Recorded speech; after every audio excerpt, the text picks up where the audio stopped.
6:05 a.m. Monday, October 1937, at the Harlem YMCA gym on West 135th Street. Bumpy Johnson was deadlifting, his form tight and solid, eyes locked on the bar in front of him. The door behind him opened. Vito Carfano walked in with two of his guys from Little Italy, heading straight to the weight area without bothering to look at anyone. He watched Bumpy for a second, then dropped the line loud and clear, making sure the whole room heard a black guy lifting weights, huh? The sound of weights hitting the floor paused mid-air.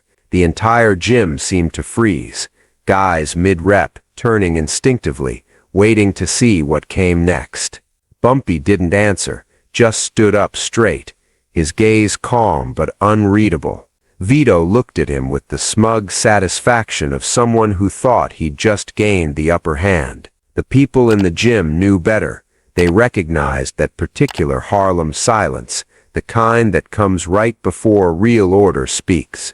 Harlem in 1937 still carried the confident spirit of the earlier artistic era, but the cracks of racial tension lay just beneath the surface. Footsteps from downtown rarely arrived in the right place, the right way, and Vito Carfano was the perfect example of the kind of man who thought his power could press down on any neighborhood.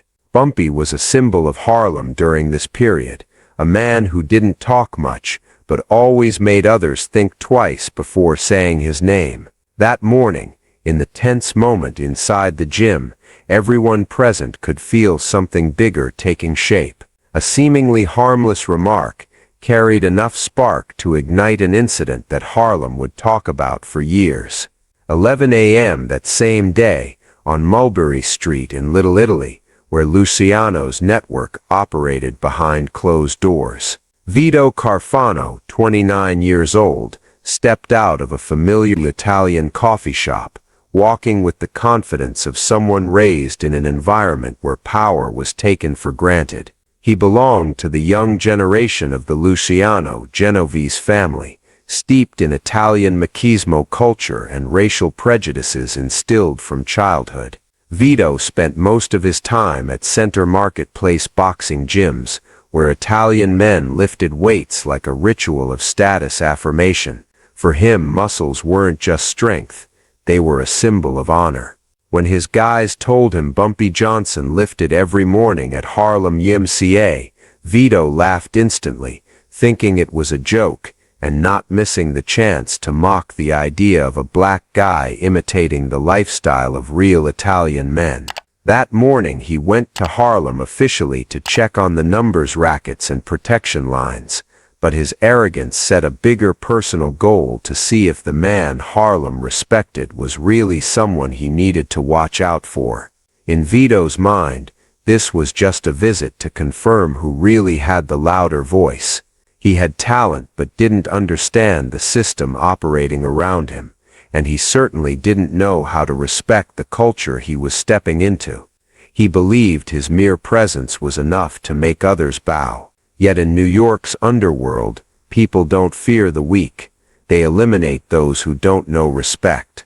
6 a.m. at Harlem YMCA gym, fighters were doing basic drills, a few jazz musicians stretching after their late-night gigs, and working men squeezing in a session before their shifts. At the barbell area, Bumpy Johnson adjusted a 315-pound bar, bent down, pulled it up cleanly, set it down, and prepared for the next rep. He trained steadily, conserving movement, giving the impression this had been his routine for years. At 6:10, the big door swung open hard. Vito Carfano and his two guys walked in, eyes scanning the room like they owned it. He stopped when he saw Bumpy, tilting his head as if looking at something amusing. "That him?" one guy asked quietly.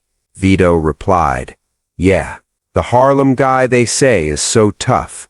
Then he smirked, took a few more steps, and said loud enough for the whole gym to hear, "Weights are for real men, not some Harlem boys playing around." A few dumbbells froze mid-air. A boxer turned, frowning. "What does this guy want?" Another exhaled sharply. Another one from downtown coming up here to start trouble. No one approached, but no one looked away. The whole room shifted to alert. This was Harlem. People didn't need to know the full story to know when to stay quiet. Bumpy did another rep, set the bar down firmly, and stood up. He rotated his wrists, grabbed his towel slowly. Vito stepped closer, voice full of challenge. "Hey, pal.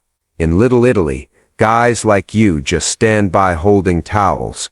A soft ooh came from the sparring corner. A Harlem fighter shook his head. He just signed his own trouble.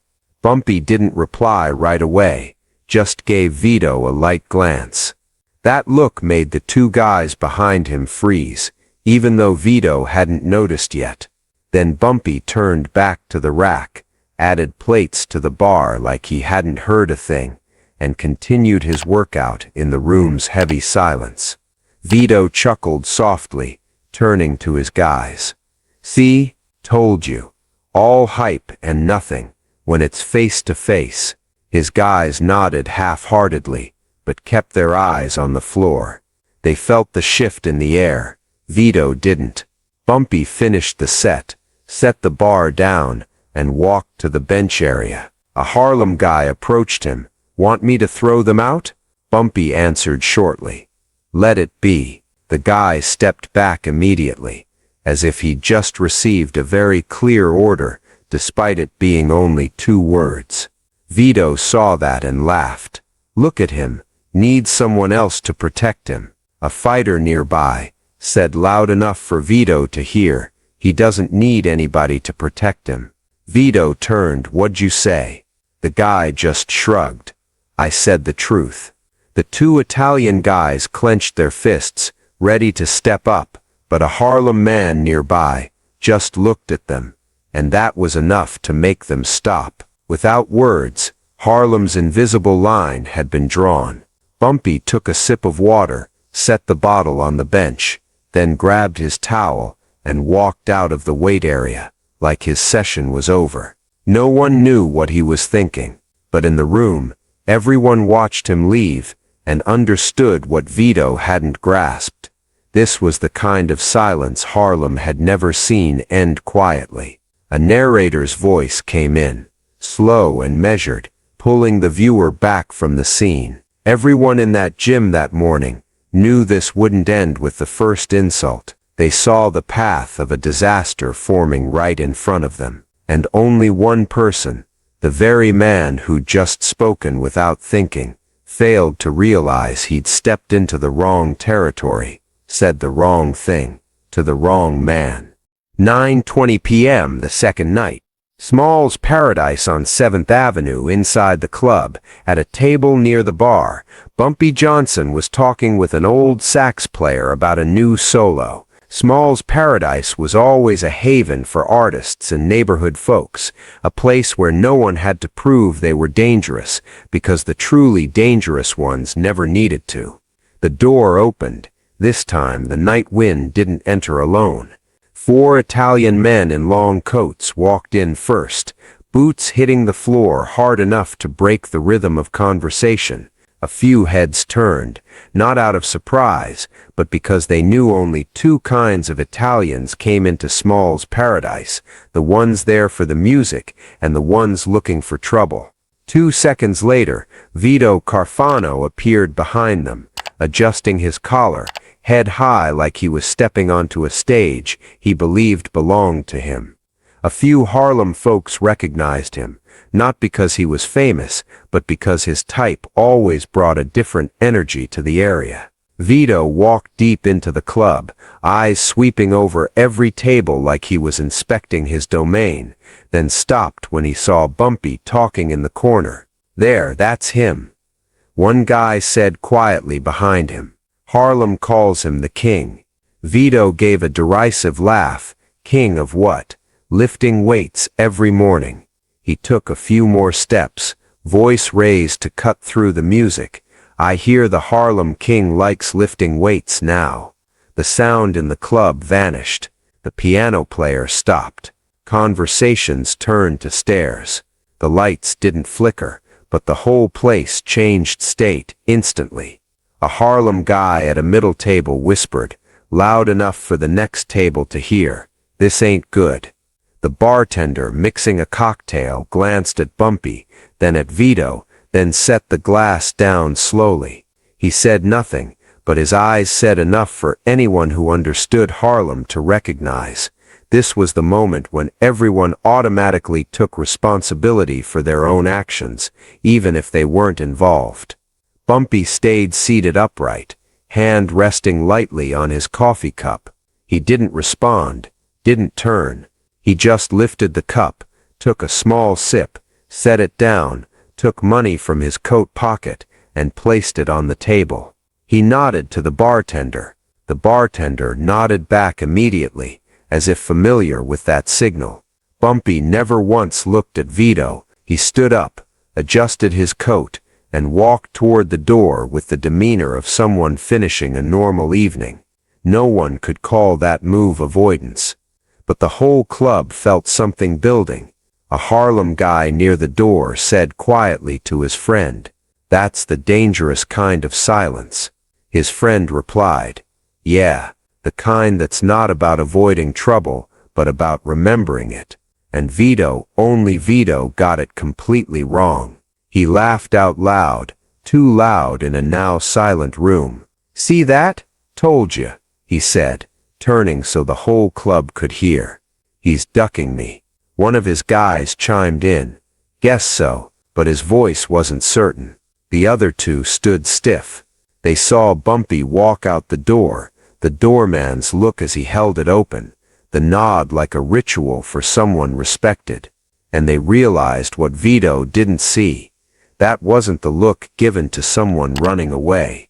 A musician tuning his saxophone called over to a nearby table, "Lord, this guy's digging his own grave." Vito heard it, turned. "Hey, what'd you say?" The musician shrugged. "I just said the truth. Harlem's got a man you should leave alone." One Italian guy started forward to confront him, but a Harlem man walked slowly across, as if by chance, making him stop. No one touched anyone, just eyes. But those eyes clearly said, "Stop." Vito, irritated, "I think this place talks too much." "Scared of a weightlifter?" A guy at the bar chuckled softly. "Not scared? Just know what trouble to avoid." Vito scanned the room for support. There was none. Every look was on him, like people watching a slow-motion accident, knowing it's coming but knowing they can't intervene. Bumpy had disappeared through the door. Small's Paradise stood still for a few seconds before sound returned, but it wasn't the same sound. It was slower, lower, as if the whole club was counting down. The voiceover came in, keeping the original script's rhythm. Bumpy wasn't avoiding anyone. He just left when he knew the time wasn't right. But anyone who's lived long enough in Harlem understands when he goes quiet, it means the matter isn't finished. And those who don't understand that are usually the first to pay the price. Vito still stood there, convinced he'd just won. All of Small's Paradise knew he'd lost from the very first word. 5:50 a.m. the third morning. Harlem YMCA gym was busier than any other weekday morning. The regular faces, young fighters, barbers, dock workers, a few jazz musicians, showed up earlier than usual. No one said it out loud, but the story had spread all through the previous night. The Italian guy's coming back tomorrow morning. Rumors in Harlem don't travel by foot. They move by ears, by glances, by short exchanges along 7th Avenue. And when the rumor involves someone who just loudly insulted Bumpy Johnson, of course the whole neighborhood knew it wouldn't end peacefully. At 5:55, Bumpy was already at his usual rack. He loaded plates, strapped on his belt, gripped the bar, and started his first set.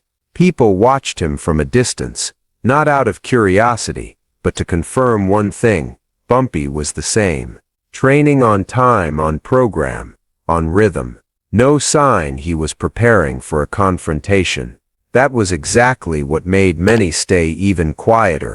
If Bumpy didn't change his routine just because of some lost Italian, it meant he'd already made his own decision. And Harlem always understood that Bumpy's decisions were never light ones. A Harlem fighter leaning against the wall, arms crossed. He's training like usual. That guy's really gonna die. The one next to him replied. He doesn't know a thing about Harlem.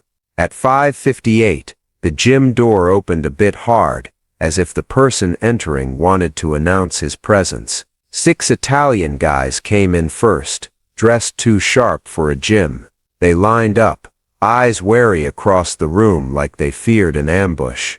But anyone looking could tell the tension wasn't coming from Harlem. The tension came from those Italians, the ones who understood the rules better than their boss. And then Vito Carfano walked in. He wore a dark long coat, peeled-off leather gloves, head high like this was his home turf, not someone else's territory. But if he lifted his head looking for respect, he only found cold, silent stares. No one feared him. Harlem people are never loud when facing real conflict. They just watch and wait to see how the troublemaker chooses to die. Vito looked around and saw the unusually large crowd, but instead of being cautious, he mistook it for an audience for his performance. He walked straight to Bumpy's rack, standing so close he blocked the lifting path. One Italian guy said quietly, "Boss, standing there is a bit." Vito cut him off. "Shut up, I'm talking." He looked down at Bumpy, smirking. "Good morning, early." Bumpy didn't reply. He'd just finished a deadlift rep, set the bar down, stood straight, and wiped his hands with the towel. Just that. No look at Vito, no glance, no sign of annoyance. The normalcy of it made the Italian even more confused. A Harlem guy near the boxing area said to his friend, "If he's still that calm, this ain't gonna end well." His friend replied, "And he thinks he's winning." Vito raised his voice, wanting the whole room to hear. "For 2 days I've been hearing people talk about you. Heard you're real strong. Heard you're the man of Harlem, right?" A few murmurs rose. He was tying his own noose tighter. The Italians behind him stood frozen. They heard the tone of the gym voices, heard the disappointment, the warnings, but Vito didn't. He only heard himself. Vito snapped his fingers on the bar in front of Bumpy, then said, this time clear, blunt, and ruder than the previous 2 days. "Come on, show me what you got special. Show me how strong you are. Show me what Harlem's got to brag about." The entire gym stopped like someone pulled the plug. The guy jumping rope froze mid-air. The one hitting the bag dropped his hands. The one doing sit-ups stopped halfway. Every movement halted. All eyes locked on one spot, where Bumpy and Vito stood. A morning coffee worker at the YMCA whispered, "It's over." An older fighter replied, "No, it's not over. This started 2 days ago." Bumpy took his belt, tightened it. He walked to the barbell, placed his hands in position, not because of the challenge, not because of Vito, but because it was his workout. 6:10 a.m. Other people's plans never interrupted Bumpy's plans. But that very fact made the whole room shiver. Bumpy bent down, gripped the bar. No warning, no declaration, no glance at the man standing right in front of him. Anyone who knew Bumpy understood. When he went silent, it meant he'd decided. Vito laughed, turning to his guys. "See? Nothing there." His guys didn't answer. They saw what Vito didn't. Harlem's cold stares aimed straight at him. The narrator's voice came in, deep, certain, absolute. This is the moment everything shifted from rudeness to suicide. And the people in that gym, people who'd lived their whole lives in Harlem, understood it clearer than anyone. Not because Bumpy was about to do something, but because Vito had stepped too far into a place he didn't understand, spoken wrong to the wrong man, in front of people who never forgive anyone who disrespects Harlem. Those 5 seconds of silence, amid the gym's heavy breathing and the choked heartbeats of those standing close, were the official moment when all social distance, racial distance, power distance vanished.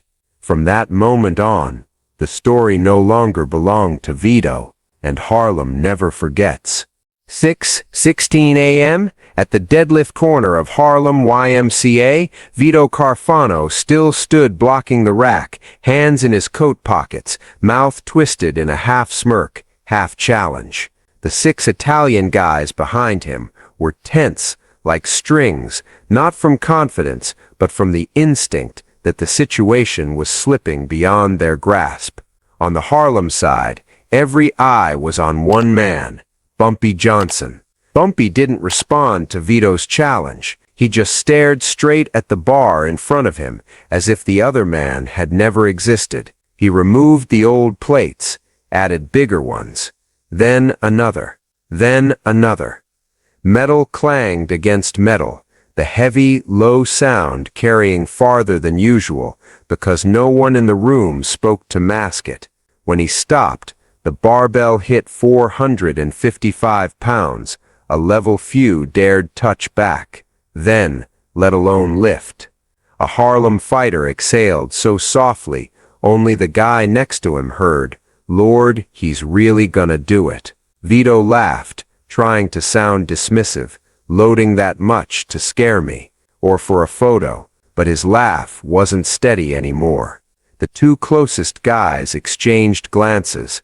They knew that weight demanded a kind of strength not every downtown Italian had. A Harlem man took half a step forward, whispering to the one beside him, "He ain't showing off, that's just his workout."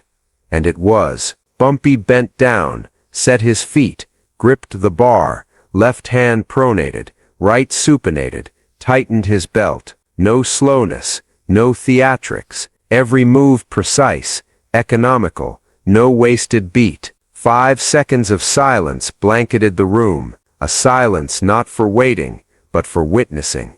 Like the moment before the first thunderclap of a summer storm, like the moment a fighter takes a deep breath before the decisive punch, the whole room stretched taut, suspended between earth and sky. In those 5 seconds, everyone seemed to share one thought: if he pulls it, this ends. If he doesn't, this still ends. Just differently. Vito watched Bumpy bend to the bar and laughed again, but this laugh had lost its certainty. "Go on, perform. I'm watching." Bumpy didn't hear him, or if he did, he didn't store it in memory. He took one deep breath, gripped the bar, chest expanded, shoulders back, then he pulled. The 455-pound bar left the floor decisively, as if its weight was no concern, just the smooth motion of a man who knew exactly where his strength lay and when to use it. The bar rose evenly, straight, not an inch off line. When he stood fully upright, the entire room seemed to lose its air. A usually talkative Harlem guy just stared, mouth open without sound. Another gripped the bench edge tight, a boxer dropped his jump rope, a musician held his saxophone frozen, and the 6 Italian guys behind Vito, faces pale. They understood what they'd just seen wasn't just strength, it was a warning, a message, a declaration, an undeniable truth. Bumpy held the bar for an extra beat, then he lowered it, lightly, very lightly. So lightly it sounded like he set down a hollow wooden pole, not a weight. Most New York men of that era would need 3 people to even lift off the floor. The YMCA room exploded in silence. Silence, but not ordinary silence. It was the kind filled with stunned awe, respect, mixed with raw instinctual fear. Everyone was trying to process what they'd just witnessed. An older man finally whispered, Good God, that's why Harlem follows him. The whole room was frozen by the voiceless power everyone felt. Bumpy stood straight, unstrapped his belt, dusted his hands, then turned to look at Vito. It was the look of a man who'd already passed judgment. He took one step closer, voice low, deep, without a trace of tremor. This is Harlem. Show respect. One sentence, just one, but it rang in the room like someone had slammed a metal bar to the ground. Vito opened his mouth to respond, but no sound came out. His face drained so pale, even those behind him could see it clearly. One of the older Italian guys behind him exhaled sharply, so small it seemed only he heard, but the group caught it. Jesus, it really is Bumpy Johnson. A younger one stepped back half a pace, not from fear of getting hit, but because he'd just realized his boss, the man he followed, the man he respected, was standing in the wrong place, at the wrong time, against the wrong man.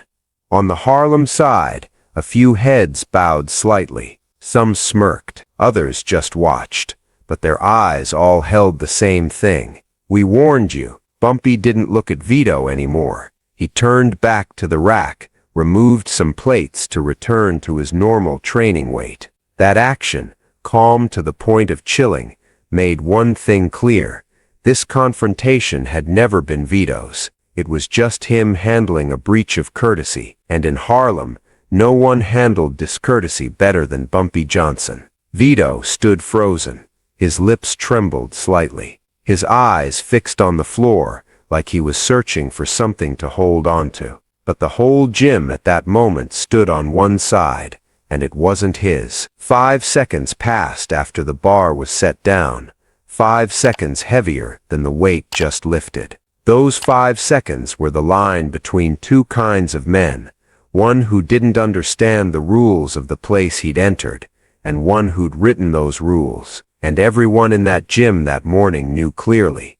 Vito Carfano had just gone from disrespect to despair. In just 5 short seconds, that third afternoon, on Mulberry Street, the Little Italy crowd moved busily, but no one noticed the man walking like he'd just lost himself. Vito Carfano returned to his neighborhood, coat disheveled, tie loosened, face ashen, as if cold wind had slapped him the whole way from Harlem. His 6 guys trailed behind, none daring to speak, not out of fear of Vito, but because they still hadn't shaken off the morning shock. They'd witnessed something Little Italy always dismissed as exaggeration. Bumpy Johnson's power, not just physical strength, but the kind that makes grown men swallow hard when looking him in the eye. Vito walked into a narrow alley, then turned through a wooden door down to a basement where Luciano family meetings usually took place.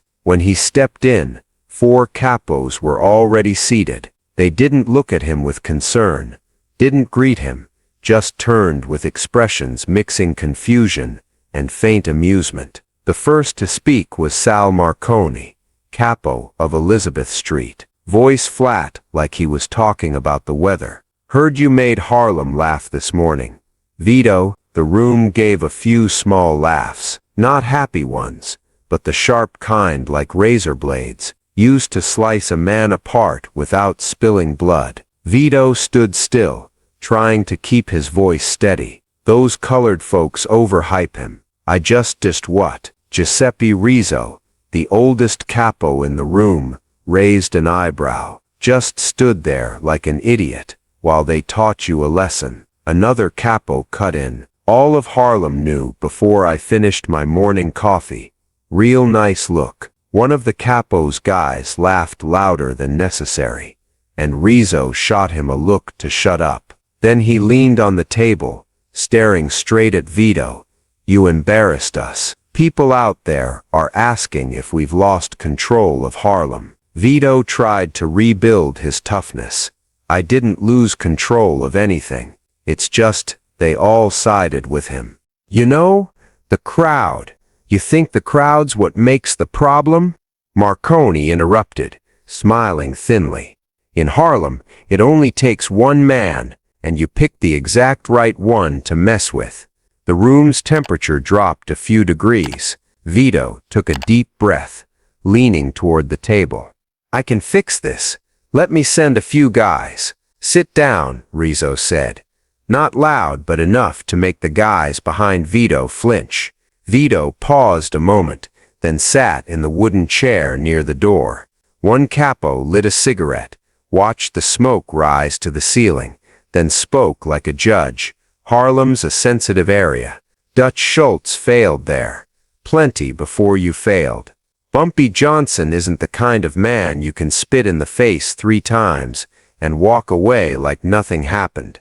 A younger capo added, "You think this is small? This morning I got 8 calls asking why Luciano men are clowning around at the YMCA.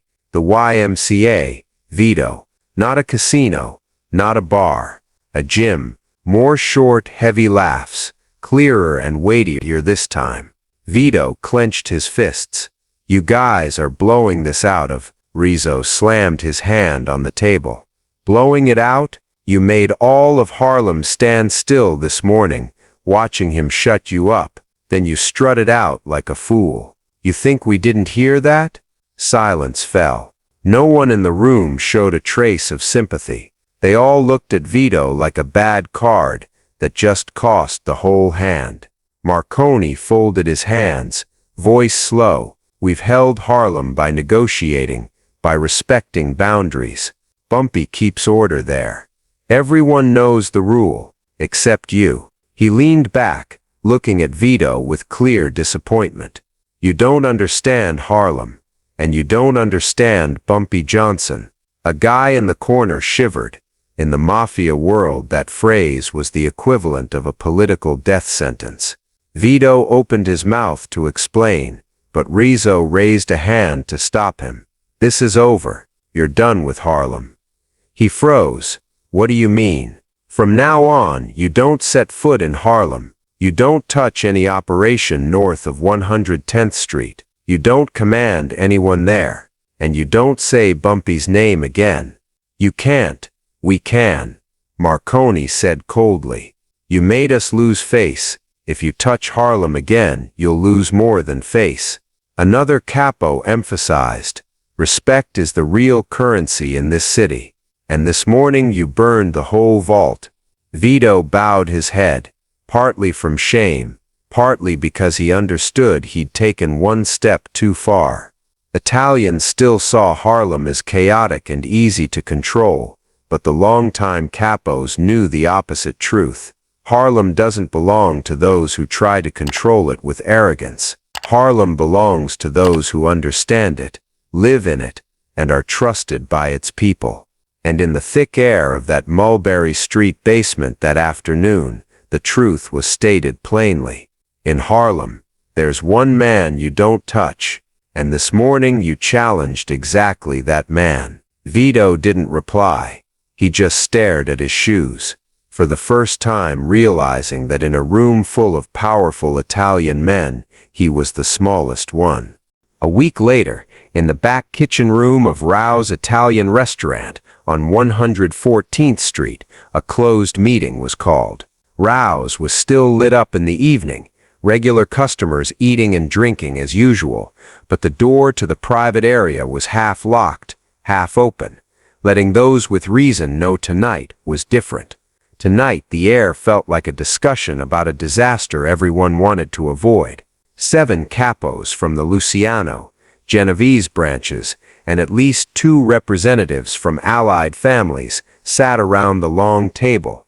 Early arrivals quietly poured drinks, no toasts, no friendliness, just silent seating. When the last man closed the door, one capo tapped the table lightly. "We're here to talk about Harlem." No one asked why. Everyone had heard the story, from the YMCA gym to Small's Paradise, to the way Vito Carfano was cut out of Harlem operations in a single afternoon. The story spread faster than rumors of a shooting, because it wasn't about violence, but about stupidity paid for with a family's reputation. Marconi, the oldest at the table, spoke slowly. What happened to Vito isn't just his problem. He touched the wrong man, and he made Harlem think we can't keep our own people in line. Another capo lit a cigarette, eyes narrowed. Is Bumpy Johnson back that strong in Harlem? Marconi replied, it's not backup, it's respect, and respect can't be bought, can't be forced. It only comes from someone who truly earns it. The room went quiet. No one disagreed. A younger capo, recently promoted in the family, asked, so how dangerous is he? The oldest man in the room answered directly, dangerous in the way we don't want to touch. A capo beside him added, he doesn't start wars, but he knows how to end them before they begin. Harlem listens to him. The people we need to negotiate with there listen to him. And if he wants, he can turn everything north of the city upside down without pulling a gun. A guy guarding the door glanced over, making sure no one outside heard. Then the middle-aged capo at the end of the table pushed his glass forward and spoke with finality. From now on, we have a new rule. No one touches Bumpy Johnson. One man frowned. No one? No one, he repeated. No hesitation. Unless you want to start a war, none of us needs. Another capo nodded. Harlem just needs an excuse. And Bumpy, he doesn't need an excuse to protect Harlem. Then the most important sentence came from Marconi, like the closing of the whole meeting. New rule, write it down. No one messes with Bumpy. No one touches his people. No one tries to control his business. No one disrupts Harlem's order. Anyone who breaks it answers alone. A younger one gave a small laugh. All this just because of a weight session at the YMCA. A capo turned to look at him like he was a child who didn't get it. If you think it was just about lifting weights, then you shouldn't be sitting in this room. No one laughed with him. They no longer saw Vito's story as entertainment, not because they feared Bumpy alone, but because they feared the way Harlem reacts when someone touches Bumpy. That's the difference between one dangerous individual and a community standing behind him. One capo sipped his drink, arms folded. Vito is the example for those who don't understand that. A second later he added, voice light, but sounding like a sentence to the whole table, a living example of stupidity. The room grew heavy. A young capo nodded slowly. So from now on, instead of seeing Harlem as territory to take, we treat them as partners. And Bumpy as an unofficial ally. The oldest exhaled. Exactly. He's not a friend, but he's someone we don't want to face. A guy from the corner said quietly, what about Vito? The table exchanged looks. Rizzo shrugged. He's still breathing. That's already his good fortune. Another added, let him be the lesson. Every guy in the family needs a story like this to know where the line is. The meeting ended without applause, without anyone rushing to stand. They sat a little longer, each lost in his own thoughts. The order of New York's underworld had just been adjusted, not with guns, not with blood, but with respect for a Harlem man who took only 5 seconds to prove he wasn't someone to be challenged. And before standing, Marconi said the final words of the meeting, the ones everyone would repeat for years. Remind the guys, in Harlem, there are people you don't poke, and at the top of that list is Bumpy Johnson. 2 weeks later, Harlem seemed to return to its familiar rhythm, lively evenings, soul and jazz music, mixing with street vendors' calls, shoes clicking on 125th Street. But one thing had changed quietly, seeping into every corner, every shop, every bar, every stoop. The story of those 5 seconds at the YMCA had become the neighborhood's new legend. At the Apollo Theater entrance, where Harlem gathered thickest, the story spread so densely that anyone who hadn't heard was told immediately. Ticket sellers told the line. Artists told each other in the green room. Kids on the corner retold it like an epic. Vito Carfano stood in front of the whole gym, challenged Bumpy Johnson, and just 5 seconds later, he learned exactly what Harlem's boundary meant. Harlem kids didn't see the story as a fighting feat, but as a first life lesson in discipline and respect. They imitated Bumpy by showing up early to train, lifting carefully, and competing to repeat his final words like a secret declaration. "This is Harlem. Show respect." At gyms near Lenox Avenue, fighters passed the story with a completely different spirit. Not about how heavy Bumpy lifted, but how he lifted in silence. No shouting, no boasting, no threats. A boxing coach told his student, "Real strength doesn't need anyone to prove it for you. If others go quiet when they see it, that means it's big enough." An older fighter said, "Bumpy taught the whole city that silence is sometimes the hardest punch."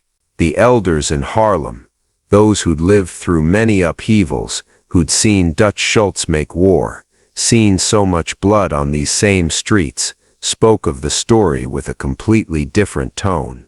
To them, this wasn't a story about a display of strength, it was a story about peace.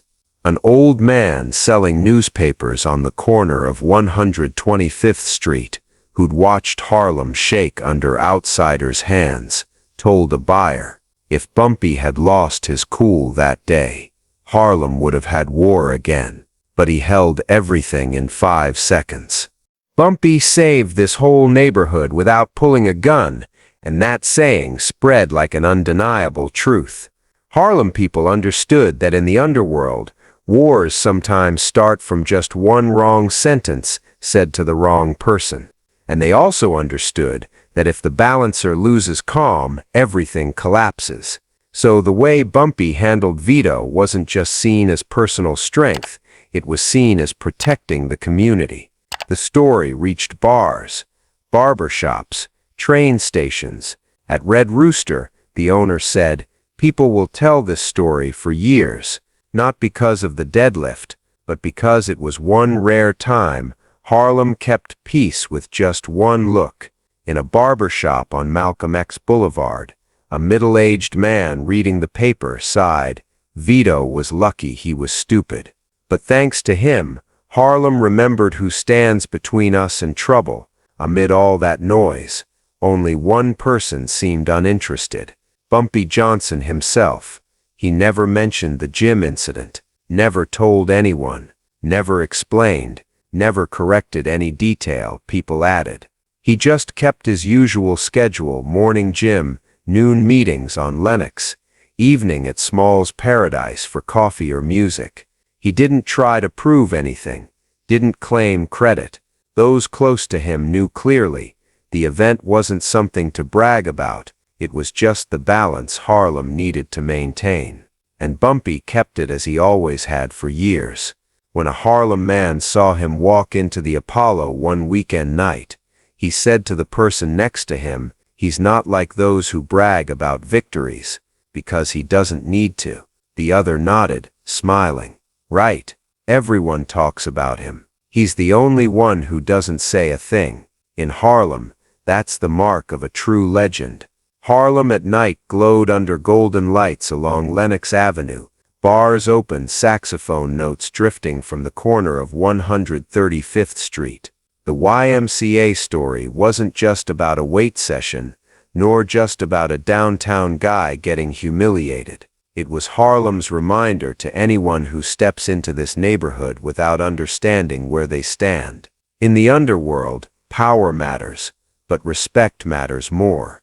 A punch can drop one man, but disrespect can blow up an entire community.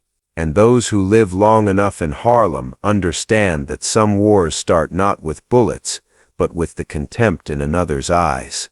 Bumpy's silence throughout those 3 days, from the gym to Small's Paradise and back to the gym, was the kind of silence not meant to avoid conflict, but to see clearly the nature of the man across from him. That silence was a warning only the wise could hear, the foolish could not. Vito Carfano was the perfect example. He didn't see the eyes in the gym, didn't hear Harlem's soundless warnings, and didn't understand that those 5 seconds weren't about the barbell's weight, but about the weight of a message. Racism made him believe he had the right to mock a black man lifting weights. But what he didn't know was that Harlem never measures a man's worth by skin color. Harlem measures by how a man lives, by the word he keeps, and by what he does when his respect is tested. The question, "a black guy lifting weights, huh?" went from mockery, from a stupid remark by someone who knew nothing beyond Mulberry Street, to an iconic question, a proof of the blindness prejudice creates. It showed how one sentence can expose the smallness of someone who thinks they're big. And then the narration continued, unhurried, no climax, just someone writing another line in a biography. Bumpy never told the story. He didn't say it to anyone, never repeated it, because the story didn't need him to tell it. Harlem told it for him. The witnesses told it for him. Those who heard retold it to others, because the nature of a legend isn't in what the creator says, but in what the community decides to remember. As the imagined screen glided over familiar streets, Lenox Avenue, 135th Street, the Apollo Theater facade, the final line came in true documentary voice, sharp and weighted. Harlem has its own rules, and in Harlem, Bumpy Johnson never has to give a warning twice. If you love stories about strength, discipline, and street legends like this, subscribe so you don't miss the next part. See you in the next Harlem Stories.